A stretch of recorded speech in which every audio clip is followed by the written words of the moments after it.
हे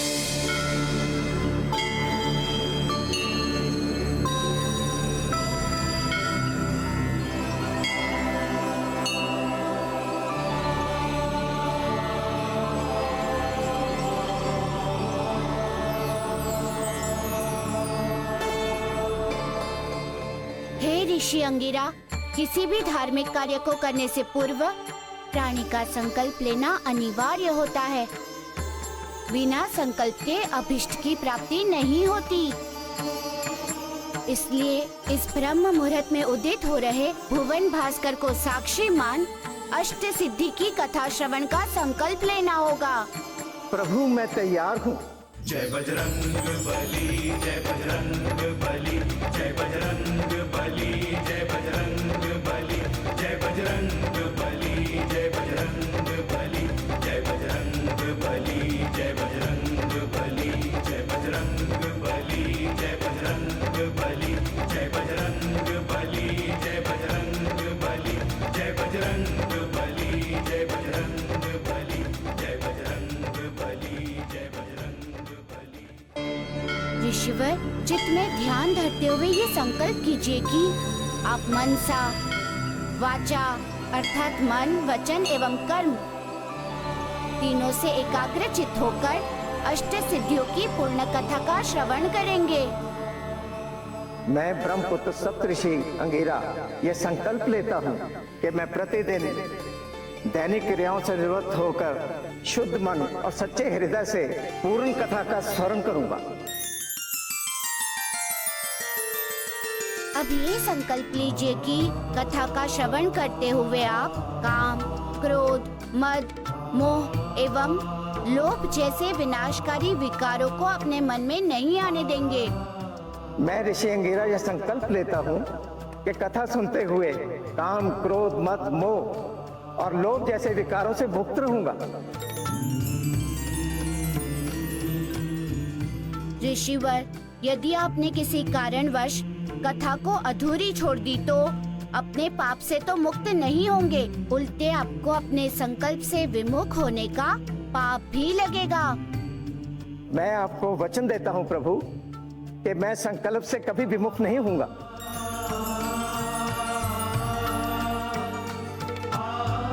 भुवन भास्कर को अर्घ्य दीजिए।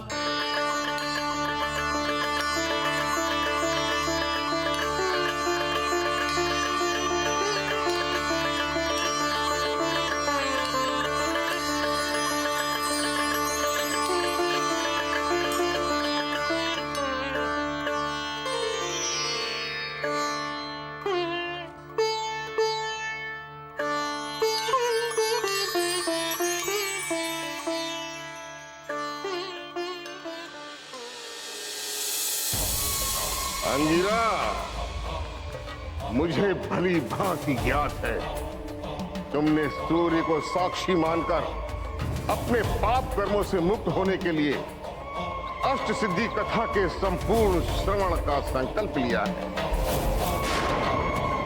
किंतु मैं भृगुपुत्र शुक्राचार्य तुम्हारा यह संकल्प कभी पूरा नहीं होने दूंगा। विवश कर दूंगा तुम्हें अधूरी कथा से उठने के लिए, ताकि अपने कर्मों के पाप के साथ साथ तुम संकल्प तोड़ने के पाप के और तब जाकर मेरा शोध पूरा होगा।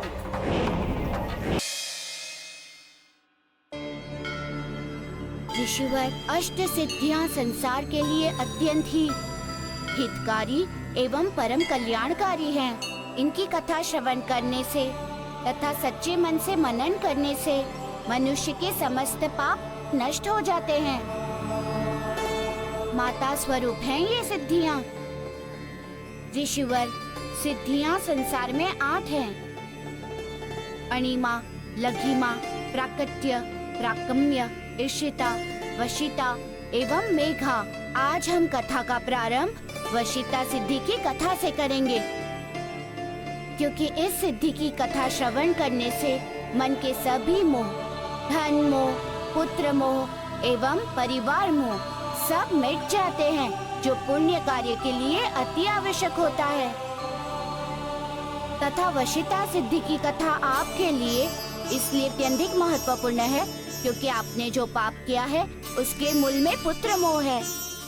आप सत्य कह रहे हैं प्रभु। पुत्र मोह में आकर ही मैंने शुक्राचार्य से छल किया और मेरे पुत्र बृहस्पति को देवगुरु का पद प्राप्त हो गया। संसार के बहुसंख्य प्राणी के पाप, अनाचार एवं कदाचार का मूल उसका पुत्र अथवा परिवार ही होता है ऋषिवर। विवेकी से लेकर मूढ़ तक इस पाप से स्वयं को पृथक नहीं कर पाता। इस कथा का सार भी यही है कि किस प्रकार बिना श्रम के प्राप्त पद अथवा धन संसार के लिए कितना अहित होता है, अमंगलकारी होता है। अब आप ध्यान पूर्वक कथा का श्रवण कीजिए। ऋषिवर, ये बात उस समय की है जब मैं गुरु सूर्यदेव तथा माता लक्ष्मी की आज्ञा अनुसार अष्ट सिद्धि की प्राप्ति हेतु धरती लोक पर विचरण कर रहा था।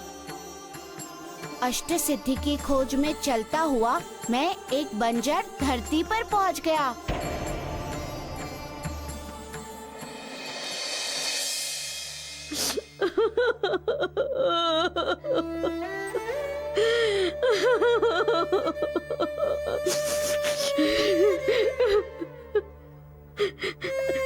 माता,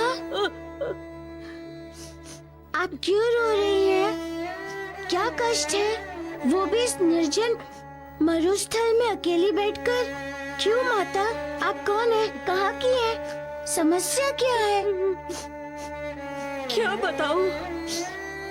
घोर विपत्ति में हूँ। दुखों के पहाड़ के नीचे दबी हुई हूँ। आपके दुख का कारण क्या है? मेरे पुत्र मेरे दुख का कारण है। पुत्र? कैसे पुत्र है जो अपनी माता को त्याग दिया है मेरे पुत्रों ने मुझे।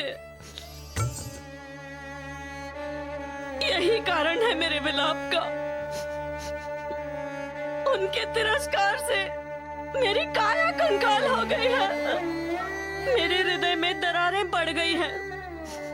मेरे अंदर का हर्ष एवं हरित धारा सूख गई है। देखो पुत्र, ये बंजर धरती, बियावान भूमि, कभी इस धरती पर हरियाली लहलहाती थी, किंतु अब ये दरारें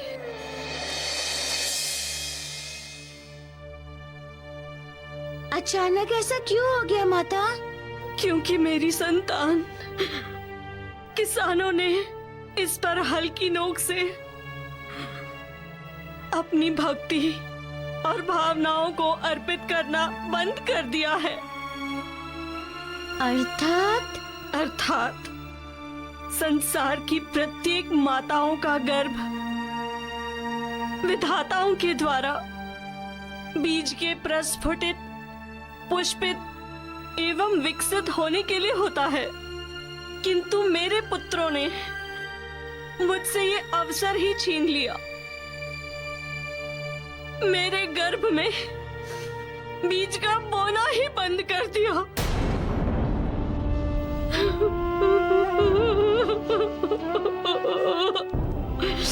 इसे देख रहे हो, ये हल है। जब ये हल मेरी छाती को चीरती थी तो मेरे मुख से करुणा का स्वर नहीं, इतराने और इठलाने का स्वर गूंजता था। मेरी गोद में फसलें लहलहाती थी, जिससे मेरे पुत्रों को अन्नदाता होने का गौरव प्रदान होता था। किंतु अब क्या हुआ? अब मेरे वही अन्नदाता किसान पुत्र दान ग्रहण करने वाले भिक्षुक बन गए हैं। ऐसा क्या किया उन्होंने माता? परिश्रम के भय से अब वो परिश्रम करना ही नहीं चाहते, बिना परिश्रम के फल पाना चाहते हैं। माता, आप विलाप मत कीजिए। मुझे बताइए कि मैं आपके हेतु क्या कर सकता हूँ। तुम कुछ नहीं कर सकते पुत्र। अब कोई कुछ नहीं कर सकता। सब कुछ समाप्त हो चुका है। अतएव तुम जाओ पुत्र, अपनी राह जाओ। छोड़ दो मुझे मेरे प्रारब्ध पर। मुझ दुखियारी को छोड़ दो। अब कोई मेरा दुख नहीं हर सकता। कोई कुछ भी नहीं कर सकता। कुछ भी नहीं कर सकता। बरसा दो माँ कृपा। सबकी नैया दुखों से तू ही तार दी, बरसा दो माँ कृपा।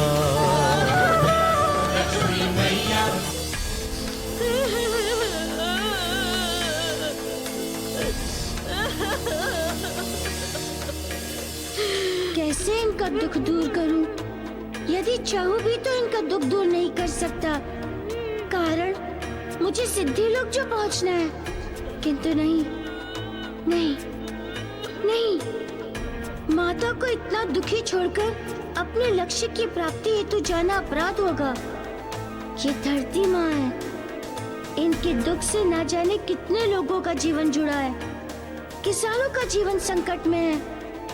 धरती माँ के पुत्र उनसे विमुख हो गए हैं। मुझे इनकी समस्या सबसे पहले सुलझानी होगी, कारण यदि किसान अन्न नहीं उपजाएंगे तो संसार में लोग खाएंगे क्या?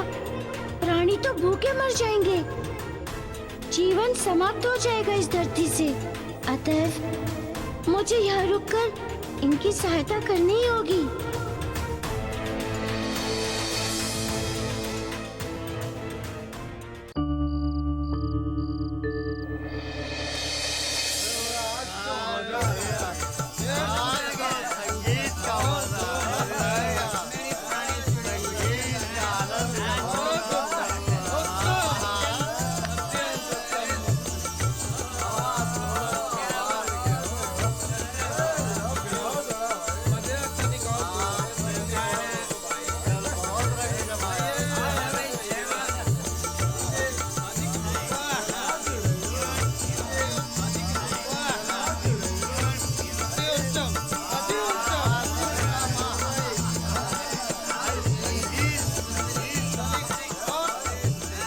अरे भाई, मुझे भी दो ना, मुझे भी मदिरा दो। अरे दूंगा दूंगा, सबको दूंगा, किंतु पहले अपनी अपनी स्वर्ण मुद्राएं इस पात्र में डालो। डालो, शीघ्र डालो, तभी दूंगा मैं मदिरा। मेरे पास अभी मुद्राएं नहीं है। मैं कल तुम्हें स्वर्ण मुद्राएं दे दूंगा। अभी मुझे मदिरा दे दो। मुझे मदिरा के बिना निंद्रा नहीं आती। अरे कहा ना कि बिना मुद्रा के एक बूंद भी नहीं दूंगा। चलो भागो यहाँ से। मैं नहीं भागूंगा। मुझे मदिरा दे दो। मैं आपके हाथ जोड़ता हूँ, मुझे मदिरा दे दो, दे दो। कृपया कृपया मुझे मदिरा दे दो। देख रहे हो पुत्र, ये है मेरे किसान पुत्र। गहरी निद्रा में सोया करते थे, किंतु अब इन्हें निद्रा के लिए मदिरा की आवश्यकता है। अब तो किसी को धरती माँ का स्मरण ही नहीं, किसी को भी नहीं। इन्हें तो केवल और केवल भोग और विलास ही दिखाई देता है।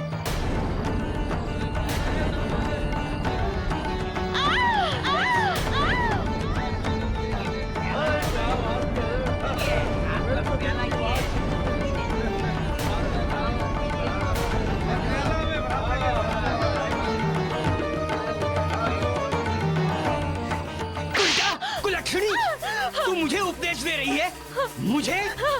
मुझे खेतों में हल चलाने के लिए कह रही है? अरे तुझमें साहस कहाँ से आ गया रे? अरे अब मैं कोई निर्धन किसान नहीं हूँ जो कि खेतों में जाऊँ और हल चलाऊं। अरे देख देख देख, अब मेरे पास स्वर्ण मुद्राएं हैं। अब मैं निर्धन नहीं हूँ। बिना परिश्रम की प्राप्त किए हुए धन से तुम्हारी बुद्धि और चरित्र दोनों ही नष्ट हो गए हैं। यदि अब तूने उपदेश दिया ना तो तेरी चमड़ी उधेड़ दूंगा। जा और मेरे लिए भोजन लेकर आ, शीघ्र जा। कहाँ से लाऊं भोजन? रसोई में अन्न का एक दाना नहीं है। अन्न का दाना नहीं है ना, तो कोई बात नहीं। मेरे पास स्वर्ण मुद्राएं हैं, ले, ये ले। ठीक है, मैं अभी आती हूँ।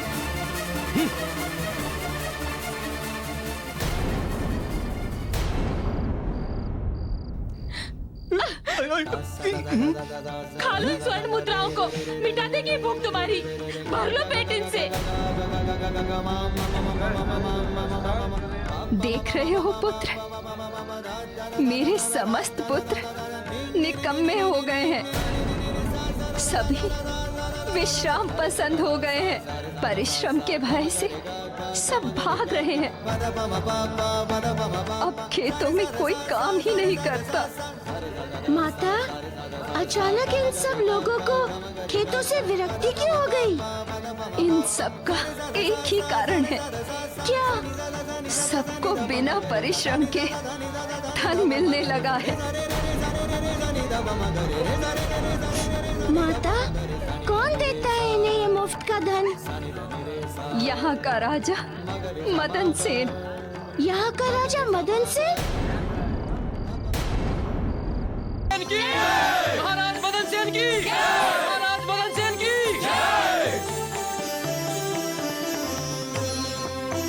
मेरे राज्य के प्रजाजनों, आप सब मेरे नियम एवं परंपरा से अवगत हैं। पिछले कई वर्षों से प्रत्येक दिन प्रातःकाल मैं तुम्हें लाखों स्वर्ण मुद्राएं दान देता हूं, ताकि मेरी प्रजा बिना किसी परिश्रम विलासिता के साथ सुखपूर्वक रहे। अतएव उसी परंपरा को आगे बढ़ाते हुए आज मैं दान देने हेतु तुम सबके समक्ष उपस्थित हूं। तो मेरे प्रिय प्रजाजनों, आओ और दान ग्रहण करो। मैं अपने राज्य की किसी भी प्रजा को धन के अभाव में जीवन व्यतीत करते नहीं देखना चाहता। मेरी यही अभिलाषा है कि मेरे राज्य की समस्त प्रजा भोग और विलास में अपना जीवन व्यतीत करे। अतएव उसी परंपरा को आगे बढ़ाते हुए आज मैं दान देने हेतु तुम सबके समक्ष उपस्थित हूं। तो मेरे प्रिय प्रजाजनों, आओ और आकर मेरा दान ग्रहण करो।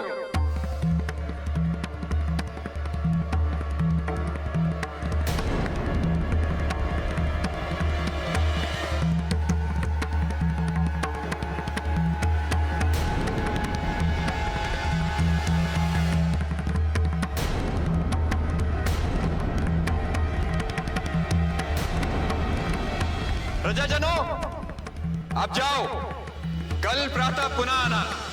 मदन सेन के दान का द्वार खुला रहेगा।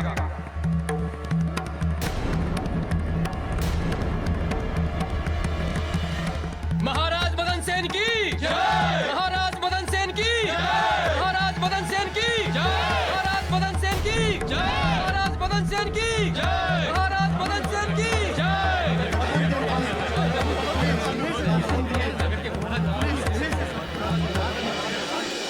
देखा पुत्र?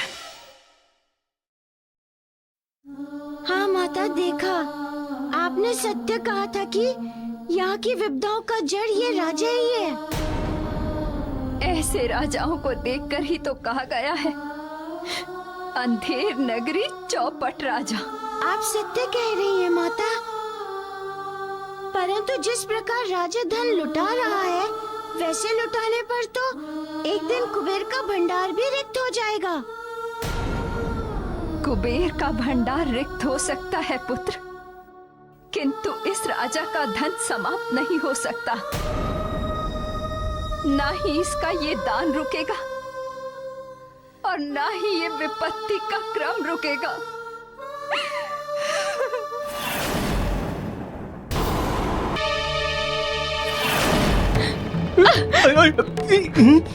खा लो इन स्वर्ण मुद्राओं को, मिटा देगी भूख तुम्हारी। भर लो पेट इनसे। देख रहे हो पुत्र, मेरे समस्त पुत्र निकम्मे हो गए हैं। सभी विश्राम पसंद हो गए हैं। परिश्रम के भय से सब भाग रहे हैं। अब खेतों में कोई काम ही नहीं करता। माता, अचानक इन सब लोगों को खेतों से विरक्ति क्यों हो गई? इन सब का एक ही कारण है। क्या? सबको बिना परिश्रम के धन मिलने लगा है। माता, कौन देता है इन्हें ये मुफ्त का धन? यहाँ का राजा मदन सेन। यहाँ का राजा मदन सेन? मदन सेन की महाराज मदन सेन की महाराज मदन सेन की।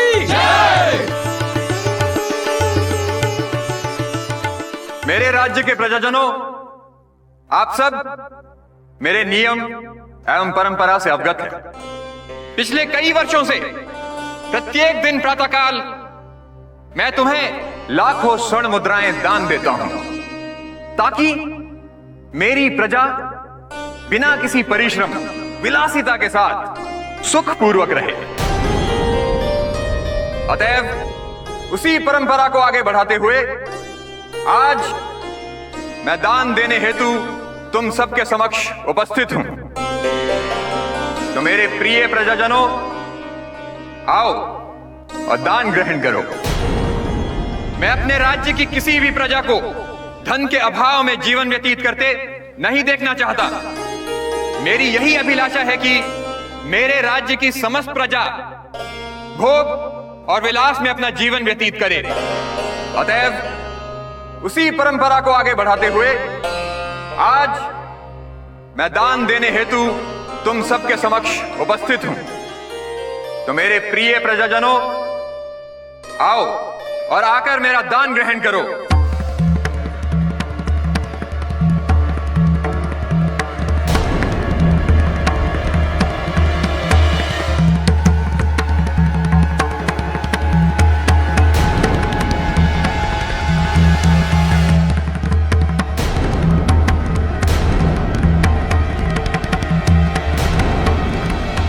प्रजाजनों, अब जाओ, कल प्रातः पुनः आना।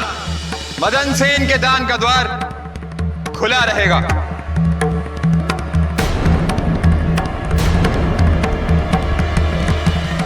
महाराज मदन सेन की जय। महाराज मदन सेन की जय। महाराज मदन सेन की जय। महाराज मदन सेन की जय। महाराज मदन सेन की जय। महाराज मदन सेन की जय।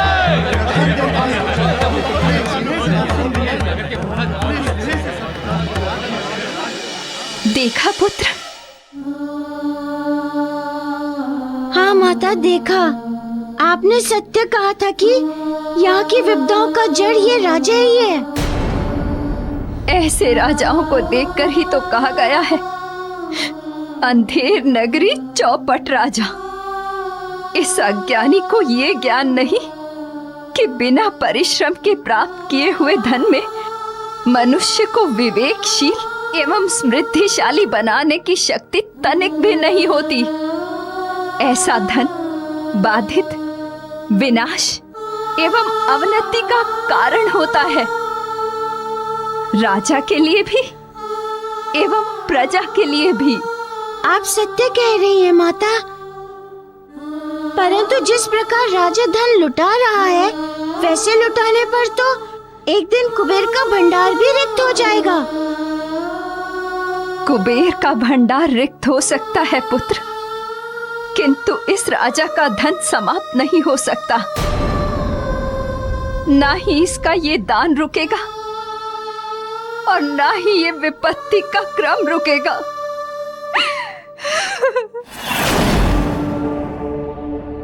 धरती माता के दुख को देखकर मेरा हृदय भी दुख से भर उठा।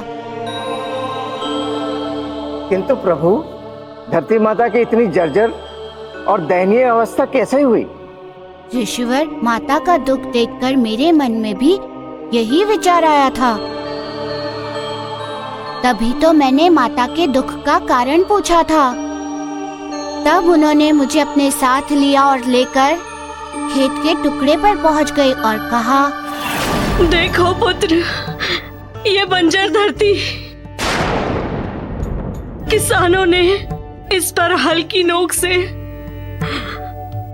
अपनी भक्ति और भावनाओं को अर्पित करना बंद कर दिया है। अब मेरे वही अन्नदाता किसान पुत्र दान ग्रहण करने वाले भिक्षुक बन गए हैं।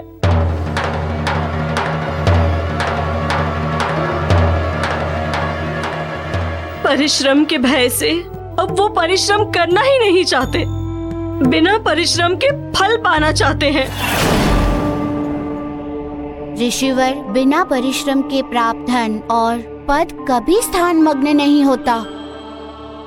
ऐसे प्राप्त हुआ धन और पद उसके अहित एवं अमंगल का मूल होता है। इसके उपरांत क्या हुआ प्रभु? धरती माता की व्यथा कथा सुनने के उपरांत मैंने ये निर्णय लिया कि मुझसे यथासंभव जो हो सकेगा उनके दुख को किसी भी प्रकार कम करने की चेष्टा करूंगा। इसीलिए मैंने उनसे विनती की कि वे मुझे अपने पुत्रों के पास ले चलें, ताकि मैं उनकी स्थिति अथवा वहाँ की वस्तु की स्थिति देख सकूं। और मैं सौभाग्यशाली रहा कि माता ने मेरा निवेदन स्वीकार किया और मुझे उस ग्राम में लेकर गई।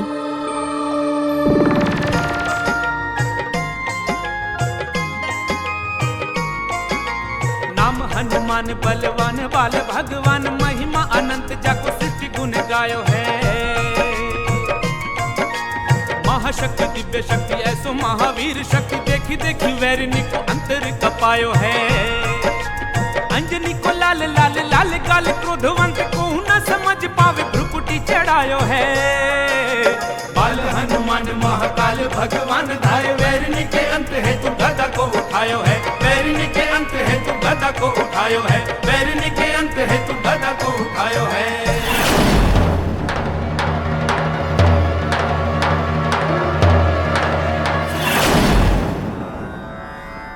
प्रभु, धरतीपुत्र किसानों की वैसी अवस्था? हाँ ऋषिवर, यही तो विडंबना है। किंतु इसके साथ एक सत्य भी है। वो क्या है प्रभु?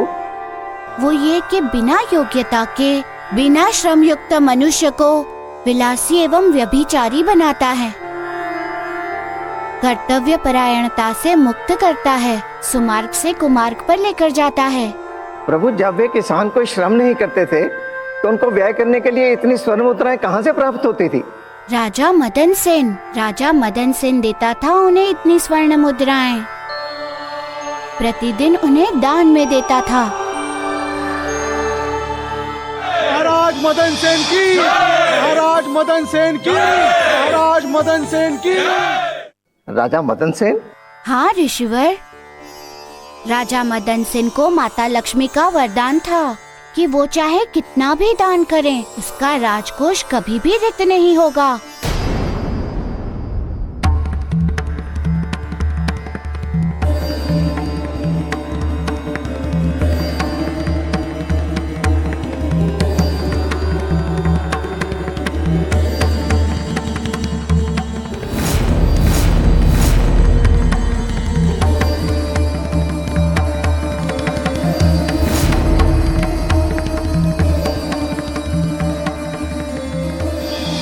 बगिया में पंछी फिर गाएंगे, खेतों में फिर हल चलेंगे, धरती के आंचल में फिर से फसल लहलहाएगी और फिर हलों की पूजा होगी।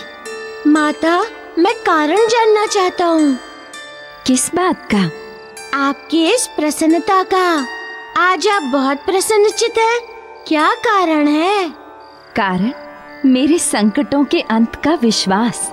संकटों के अंत का विश्वास? हाँ पुत्र, अब मुझे पूर्ण विश्वास हो चुका है कि तुम मेरे संकटों को दूर करोगे। वो कैसे माता? तेरे भीतर अपने माता पिता के लिए वो प्रेम व आदर देखकर मेरी आत्मा कह रही है कि बंजर हो चुकी मेरी छाती पर अब प्रसन्नता के अंकुर अवश्य फूटेंगे।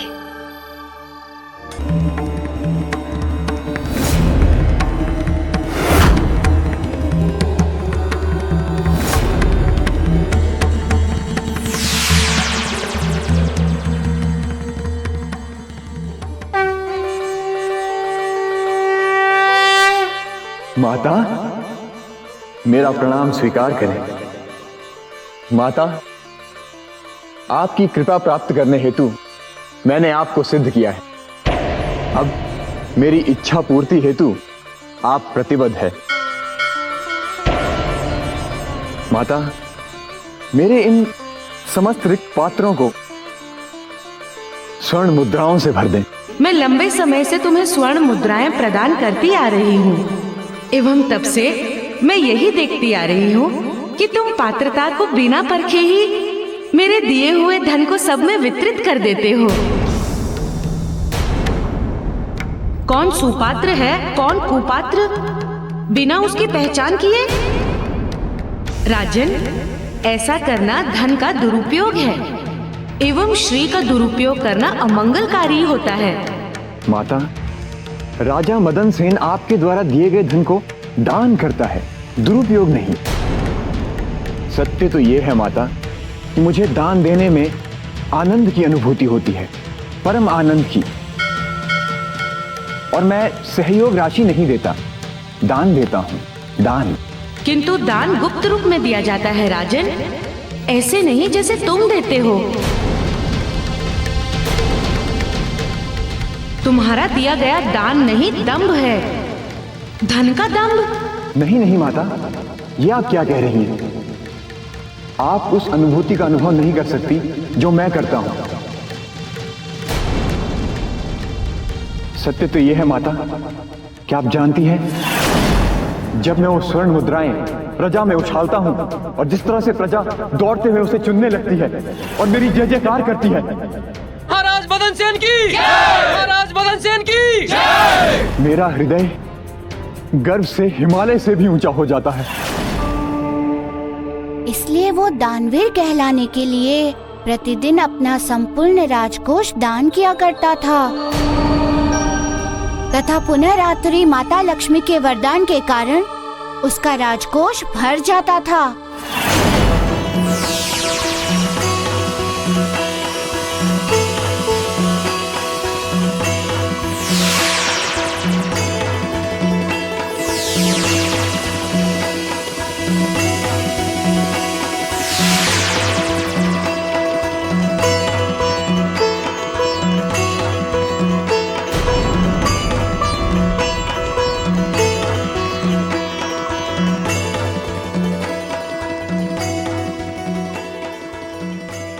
महाराज बस, अब बंद कीजिए अपने दान का ये पाखंड।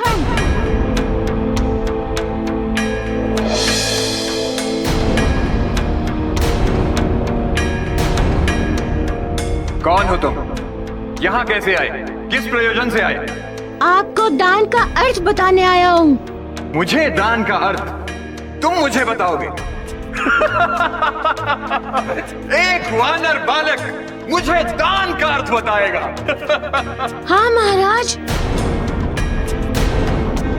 कारण आपको दान का अर्थ नहीं ज्ञात है कि दान का सच्चा अर्थ क्या होता है। ए मूर्ख वानर बालक, इस प्रकार की निरर्थक बातें मत करो।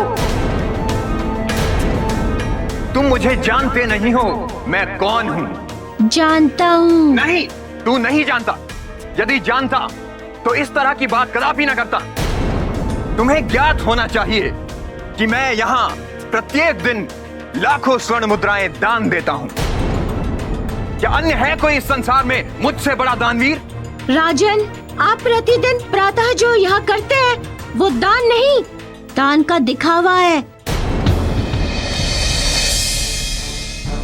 पाखंड है, ढोंग है, एक आडंबर है। तुम्हारा इतना साहस कि मुझसे इस अशिष्टता से बात करो?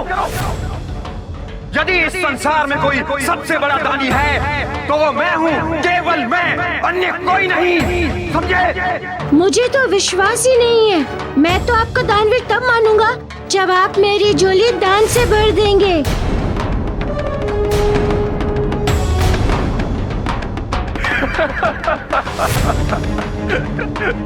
बस इतनी सी तुच्छ बात? अरे वानर, तुम्हारी झोली क्या, यदि मैं चाहूं तो तुम्हें स्वर्ण से तौल सकता हूं, स्वर्ण से।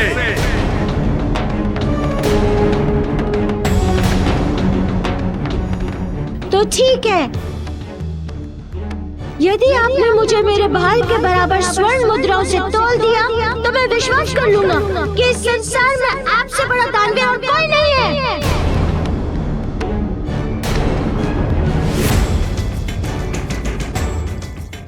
किंतु मेरी एक चुनौती है।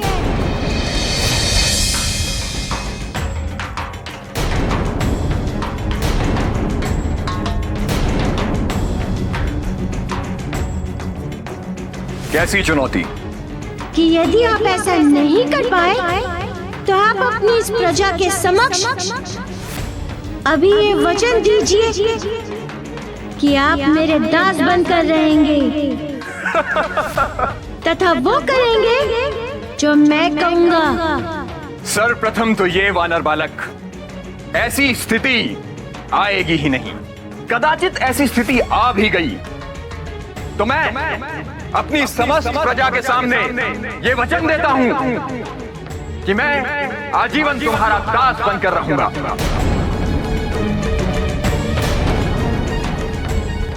और जैसा तुम कहोगे वैसा ही मैं अपनी समस्त प्रजा के सामने ये वचन देता हूं कि मैं आजीवन तुम्हारा दास बनकर रहूंगा। किंतु दान के दंभ में वो श्रम एवं योग्यता के महत्व को भूल गया था।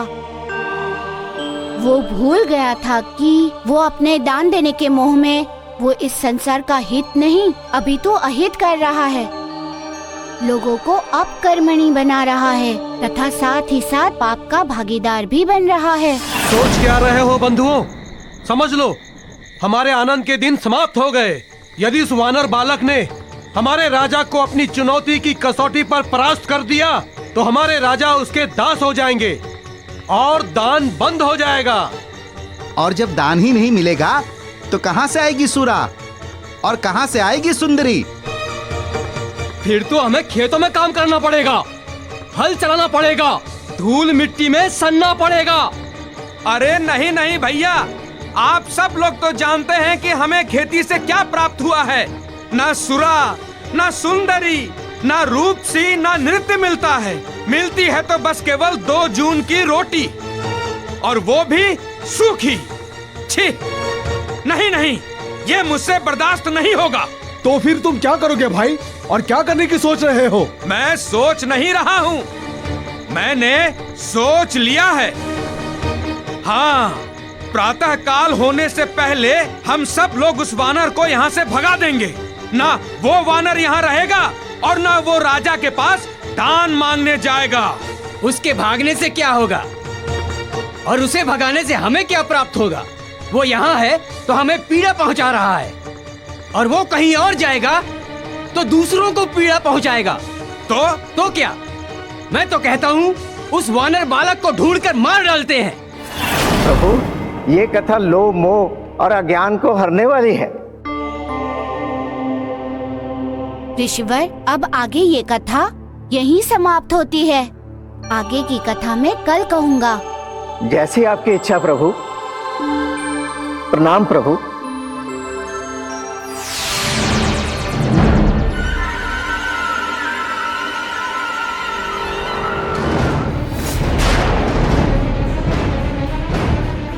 आज की कथा तो तुमने सुन लिया, किंतु आगे की कथा का श्रवण तुम नहीं कर पाओगे। सत्य।